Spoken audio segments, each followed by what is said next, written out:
Looking for something more? Are you looking to feel connected? That's what we're going to explore today on Thoughts That Can Change Your Life. Hi, I'm Reverend Wolak, and I'm here every day with you to take a topic, to expand on that topic for the purpose of exploration, for the purpose of expansion, for the purpose of sharing, for the purpose of building community. And today, I want to talk about the gateway. Yeah, I want to talk about the gateway to the soul. And the gateway to the soul, I don't know how to say this any clearer, is through meditation. It's not something fast. It's not this magical thing that you get a key and all of a sudden you can open this door and you can walk through. No, it's the process of stilling the mind each and every day. Well, Corey's out there and Corey's woohooing. Must be the first time he's been with us live, and he's finally getting to experience this energy. And the question then becomes, what is the soul? The soul is undescribable. The soul is infinite. Because the soul is infinite, it's undescribable. How do you tap into the undescribable? Going into silence, in pure, deep silence. How long can that silence last? I don't know. For me, it's maybe a second.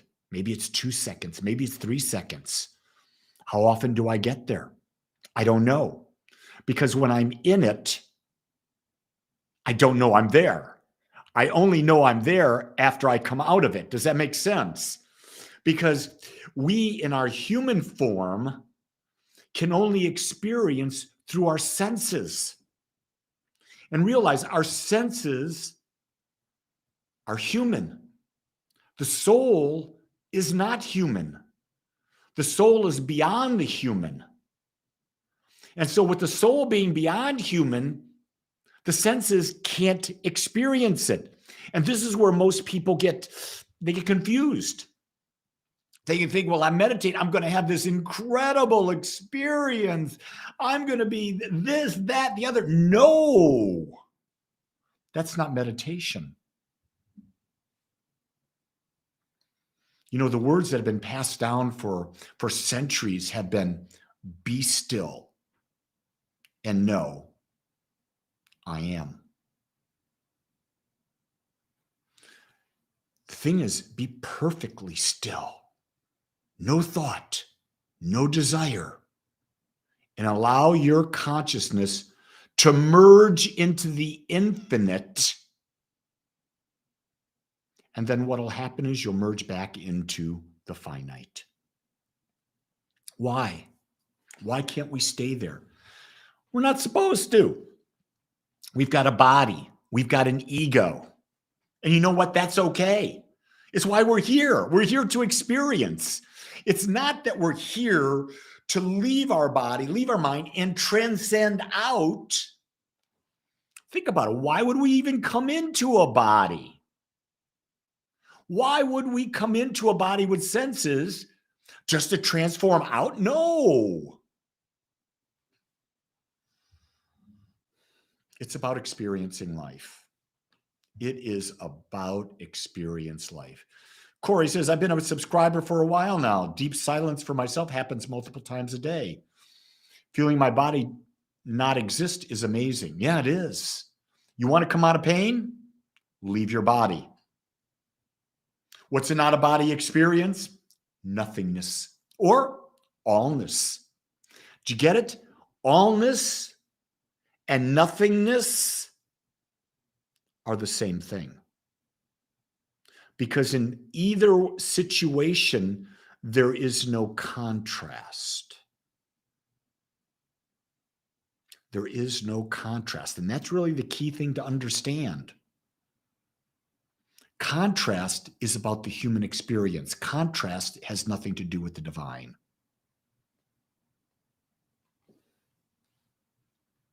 I love that. And here's the key thing.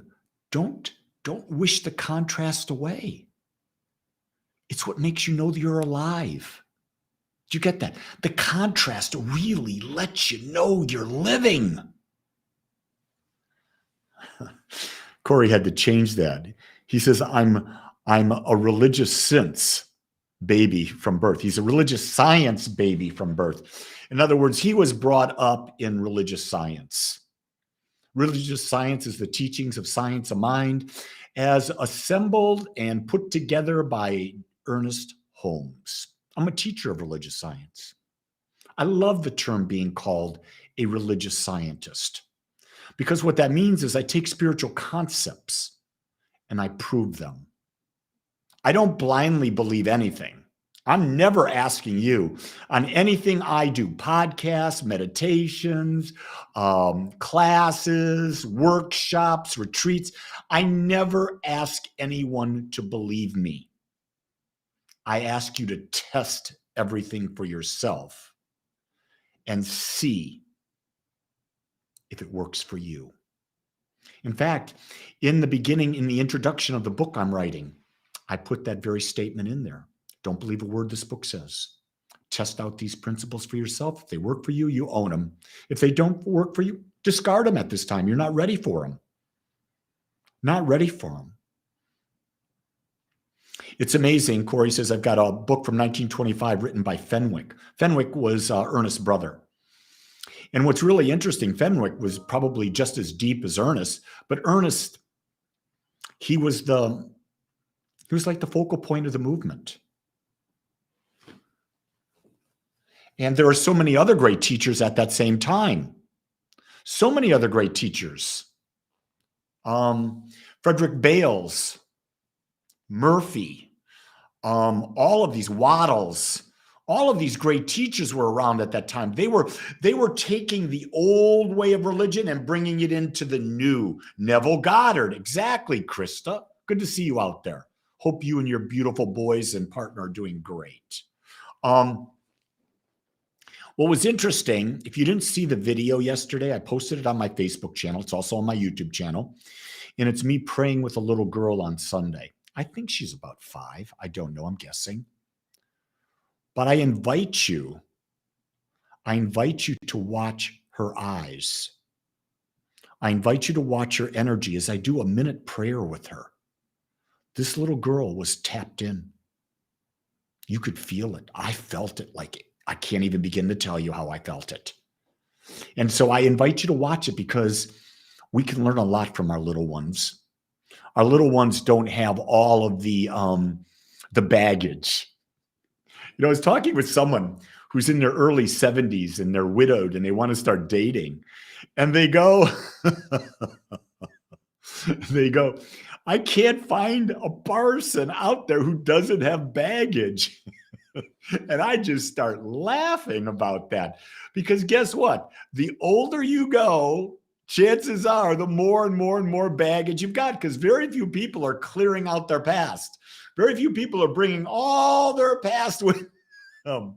So in some ways, it's a lot easier to start a new relationship when you're young and you don't have as much baggage. But then again, you don't know if it's going to be code. I mean, you just don't know. Here's the one thing you do know. You can start a meaningful relationship with yourself right now. Begin right this moment. But more importantly, start a meaningful relationship with your soul, with that infinite part of you, by beginning a meditation practice. We meditate every day at 7 a.m. Central Time on Zoom. You're welcome to join us. Just go to agapespiritualcenter.com and you'll find the link out there. In fact, it says on the calendar, Zoom meditation link, Zoom meditation, daily Zoom meditation, something like that. I'm changing it to Agape Meditation Sangha. You're probably saying, well, what's a Sangha, Lee? A Sangha is a group that gathers together for a spiritual purpose. And I love Agape Meditation Sangha.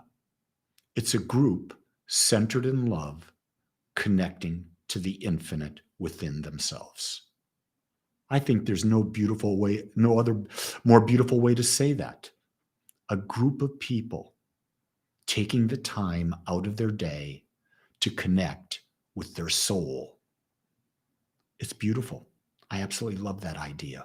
So you're welcome to join me. If not, if you're local here in Dallas, Fort Worth, I'm doing a retreat this Saturday. I have a couple spots open. It's going to be an incredible experience. Everything I talk about, you can find on agapespiritualcenter.com. Check it out. We've got a lot that we're offering everyone, and we're trying to create a new way of spirituality as we enter further into the 21st century, because we realize that the old ways have come and gone. Some of the things in the old are good, but a lot of it is come and gone. So we're trying to create something new, and we love for you to be a part of it. You already are because you're watching. Hey, no one tells you this today. I will. I love you, and I accept you just like you are. Go be you and create your most perfect day. Until next time, aloha.